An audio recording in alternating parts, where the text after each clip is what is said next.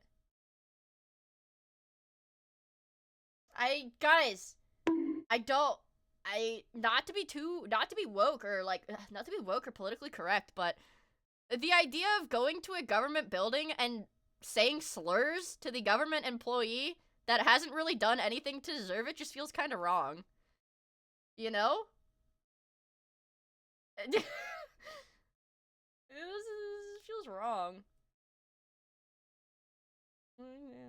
I know. Well, anyways, guys, I know. Just be like, oh, just say you have stuff to do. Well, so the thing is, my window to call them or to go online and say, hey, I've got stuff to do, I can't make it, was like 2 weeks ago. XDD Shrug 37 months. XDD Shrug. Flora! Thank you so much for the 37 months! Holy crap! Yeah, so, I don't know. We gotta figure something out. But anyways, assuming that I don't have to go in tomorrow, I would like to do an art stream on YouTube in the afternoon, and then, you know, usual 7 p.m. Eastern Twitch stream here, right here, 24 hours from now, you know, same time. You make it really hard to support women's rights sometimes, Mia. Well, I would say I'm not representative of the greater female population, so, maybe not everyone's as bad as me. Maybe everyone's worse than me. You'll never know. Yeah, I fight for women's wrongs, okay? Women's lefts. But anyways, you guys, I don't know. I think I took a 1 hour sponsor for Marvel Rivals that I have to do, by the end of the month, but honestly, I really don't want to play Marvel Rivals, so I might just ask Twitch to cancel it, frankly.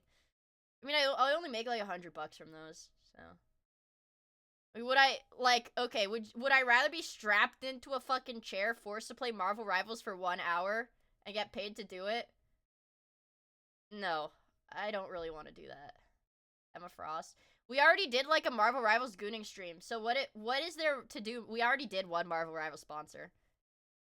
Jerk it to the characters for an hour? We already did that! I know. I think I'm gonna contact Stream Elements about that Slappa one. About the Slappa one, so, we'll do that one before I go to Japan. And, you know, I want to keep you guys in the loop, so you guys don't freak out on me when I inevitably forget to make a post about it, and then I have to post about it the day of. I want to be very clear, I'm going to Japan for like a week. So that's like a week of gorilla streams, okay? That's a week of not promised Mia streams. And that's, yeah. I'll probably do YouTube streams because I don't know how the time zones are gonna work. Essentially, I'm sharing an Airbnb with like 5 of my IRL friends, and I don't know how the time zones are gonna work when they're out doing shit and I can be at the Airbnb and just stream on YouTube for a little bit. But anyways, I will be out of town from the 4th to the 13th. Okay, like a week and a couple days. A week and a couple days. So we get to celebrate my anniversary. 4 years anniversary. And then I'll do guerrilla schedule for that week, you guys. Yeah. I'm kind of excited. I'm gonna go to Chikawa Land. We're all gonna go to Chikawa Land. I already pre-ordered. I already pre-ordered 1 copy of every Hosho Marine merch available at Super Expo.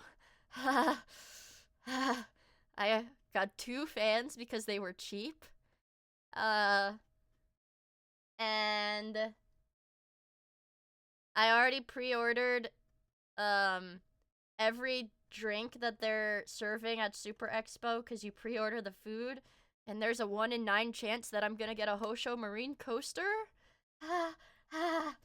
No, paper fans.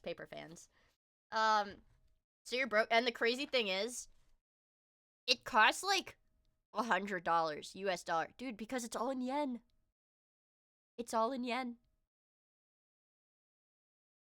I get like an acrylic standee for like less than $10. It's insane. It's actually crazy.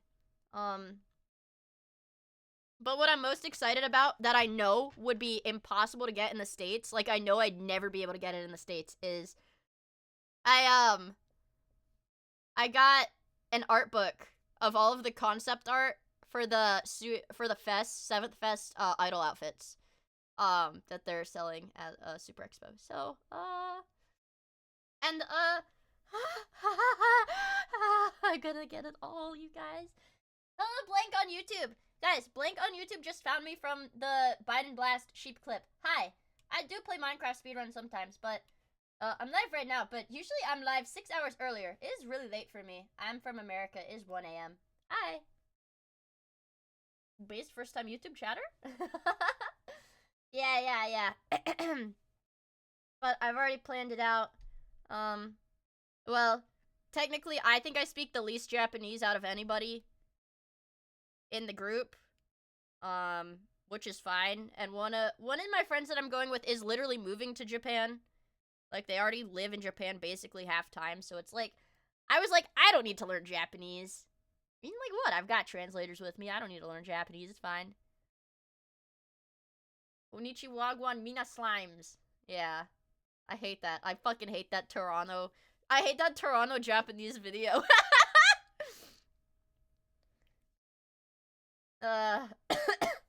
Yeah. Anyways. Well, I'm sorry. I think my time is catching up.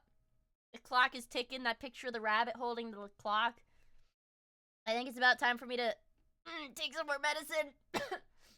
Because I drank all my water, so my throat's getting a little scratchy again. So yeah, I will stream tomorrow.